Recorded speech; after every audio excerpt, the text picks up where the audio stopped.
Alors, camarades peu d'Afrique, peu de Côte d'Ivoire, frère, Roman, quand on vous dit ici que les déguerpissements qui sont en cours aujourd'hui en Côte d'Ivoire, là, ça relève d'un plan de grand remplacement des Ivoiriens par les gens d'autres couleurs, les blancs. Vous pensez qu'on s'amuse? Voilà, à San Pedro, ils sont même plus à Abidjan, ils sont maintenant à San Pedro. Le village Pont du Boué est menacé de déguerpissement, d'accord, pour remplacer les populations de là-bas par d'autres gens, parce que le village donne sur la mer. Là, on va écouter ici les habitants, et puis on va décortiquer. Des gens qui sont établis depuis 200 ans. On est parti. Il est question du village dans lequel nous sommes actuellement, appelé Pont du Boué. Et ce village, au moment où je vous parle, est menacé de déguerpissement. Nous savons tous que un village, ce n'est pas aisé de déguerpir un village. D'accord. Comment nous nous retrouvons dans ce village? Et pourquoi sommes-nous menacés de déguerpissement? Et ce village que nous occupons, nous y avons vécu depuis toujours. Nos parents, ils sont arrivés dans les années fin 1700. Et moi-même qui vous parle, j'ai presque 60 ans. Je suis né dans ce village, mon père y est né, et son père y est né également. Et tout se passait bien. Et jusqu'en 2019, quelqu'un fait son apparition, du nom de Ngilo Lazare, et qui revendique la propriété de ce village, de toutes les terres de ce village. Bon, et c'est un Kouroumène comme nous tous. Les Kouroumènes, comme vous le savez, c'est un peuple de paix, un peuple pacifique. Nous avons dit d'accord, pourquoi tu réclames la propriété de ce village? Il a dit que c'était le village de mes aïeuls. Bon, d'accord. Mais nous sommes plantés depuis près de 2 siècles. 2 siècles. Nous avons tous vécu là. Et nous pensons que c'est comme ça que l'histoire de la Côte d'Ivoire s'est faite. Par vague d'immigration et par occupation à la place des uns des autres. Mais nous sommes là parce que nous avons des frères, les Maonderewe, qui autrefois ont occupé le site, et ce sont eux qui nous ont cédé ce site-là. N'étant pas satisfait, le nommé Ngilo Lazare nous a convoqués en justice, en première instance à San Pedro. Le verdict est tombé, nous avons rapporté le procès. Vous avez entendu? N'étant pas satisfait, il a fait appel à Daloa, à la cour d'appel. Nous sommes allés à Daloa, chacun a exposé ses arguments, et puis, et contre toute attente, notre doyen du village, qui faisait office de chef de terre, au dernier moment, on apprend qu'il s'est allié à l'adversaire et il a reconnu l'appartenance du village au profit de notre adversaire. Nous sommes allés également en cassation. Nous avons rédigé un pourvoi en cassation. Les choses se sont déroulées comme il se doit. Et nous avons perdu la cassation. Ici, je n'ai pas l'intention de lancer des pierres dans le jardin de la justice. Mais je retiens que nous avons perdu en cassation et nous avons introduit une rétractation. La rétractation nous a été accordée. La justice nous a ramenés à la cour d'appel de Daloa. Nous ne savons pas ce qui s'est passé. Et certainement que c'est le droit qui a été dit. Mais nous avons été déboutés à Daloa. Et nous sommes repartis, n'est-ce pas, en cassation. Depuis le mardi 9 passé, notre avocat nous a saisis pour nous signifier que nous avons perdu le procès en cassation. Ce qui signifie que nous sommes sur le coup de déguerpissement. Et tout le village que vous voyez, que vous observez, et qui existe depuis près de 200 ans, sera déguerpi. Et nous faisons ce point de presse pour appeler, n'est-ce pas, à témoin l'opinion nationale et internationale de ce qu'on ne peut pas déguerpir des gens qui ont vécu dans un endroit depuis près de 2 siècles. Et ces mêmes personnes reconnaissent quand même qu'ils ont été installés par une tribu qu'est la tribu Maonderewe.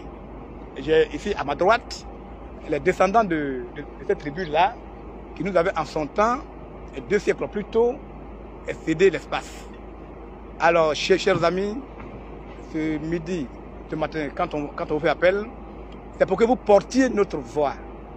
Vous portiez la voix des gens qui sont sur le point d'être déguerpis, qui sont sur le point de voir leur maison être détruite, qui sont sur le point d'être à la rue.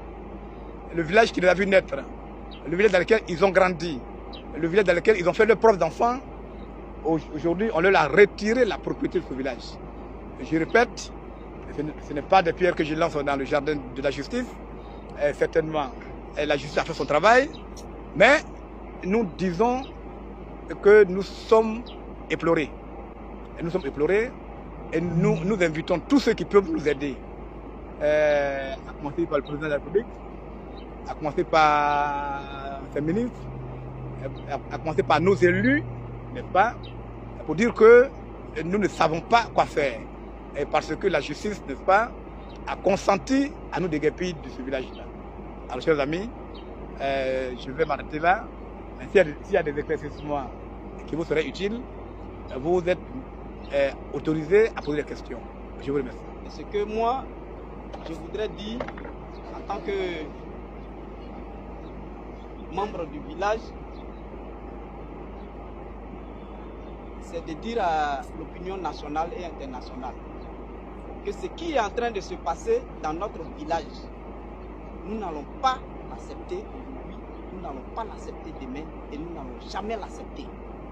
Qu'un individu vienne déguerpir tout un village, nous n'allons jamais accepter ça. Nous n'allons jamais accepter ça. Il est chef de terre à Balmer. Balmer et Pont-d'Igoué sont 2 villages distincts. Il a fait un lotissement à Balmer où il est propriétaire exclusif de tout ce qui est à Balmer, sur plus de 1200 et quelques lots. Il en est le propriétaire, personne ne se plaint de cela. Mais nous ne pouvons jamais 1200 lots aujourd'hui utiliser des moyens qu'il a l'habitude certainement d'utiliser et chercher à nous déguerpir d'ici. Le porte-parole a dit, nous sommes un peuple de paix. Et nous sommes un peuple de paix. Mais nous n'allons jamais accepter. Et là, il faut que ça soit clair dans l'esprit de tout un chacun. Peut-être il passera sur nos corps. Parce que nous n'allons jamais accepter cela. Vous voyez toutes ces terres qui sont là, cette brousse qui est là. Vous rentrez dans cette forêt, vous n'allez jamais voir un seul champ, même de riz ou de manioc, qui appartient à ce dernier. Ah. Ses parents, le porte-parole a dit tout à l'heure, nous sommes là depuis, et la route est venue passer en 70. Mais jamais personne n'est venu nous dire, ici là c'est chez moi. Ceux qui nous ont installés, voici leurs descendants. À chaque fois que nous sommes au village, qu'on a besoin d'eux pour échanger, ils viennent. Mais comment se fait-il que, de façon miraculeuse, quelqu'un vienne et veut déguerpir toute une population? Nous n'allons jamais accepter ça. Et nous voulons que notre voix puisse arriver au niveau du président de la République, au niveau du Premier ministre, pour que l'opinion nationale et l'opinion internationale soient témoins de ce qui est en train de se passer à San Pedro ici. Nous n'allons jamais accepter cela. Frère, vous avez entendu, hein? Des gens qui sont établis depuis 2 siècles, depuis 200 ans. Il y a un individu qui est quitté qui n'est pas là-bas. Parce que de l'autre côté, Balmer, c'est San Pedro. Hein? Balmer, ça donne sur la mer à San Pedro. À Balmer, je connais bien San Pedro, Balmer. Donc, lui, il a plus de 1200 lots à Balmer. Lui, c'est plus de 1200 lots à Balmer. En bordure de mer, quoi. Maintenant, Pont-Iguë, là aussi, il veut ça. Il veut le village, là. Et puis, c'est-à-dire que tout l'espace, d'accord, qui appartient à ce village-là, où les gens vont faire la chasse, où ils vont faire l'agriculture, tout ça, il a besoin de tout ça. Donc, il faut dégager les populations qui vivent là-bas. S'il finit Pont-Iguë, il va passer par Baba. Après Baba, il va passer par d'autres villages. Un peu, il va là, Neka, il va aller... En tout cas, il va chasser tout le monde. Il va dégager tout le monde. Voilà un autre bourgeois qui est là. Je vous ai dit, c'est un processus de remplacement. Ils veulent nous remplacer par des gens qui viennent d'ailleurs.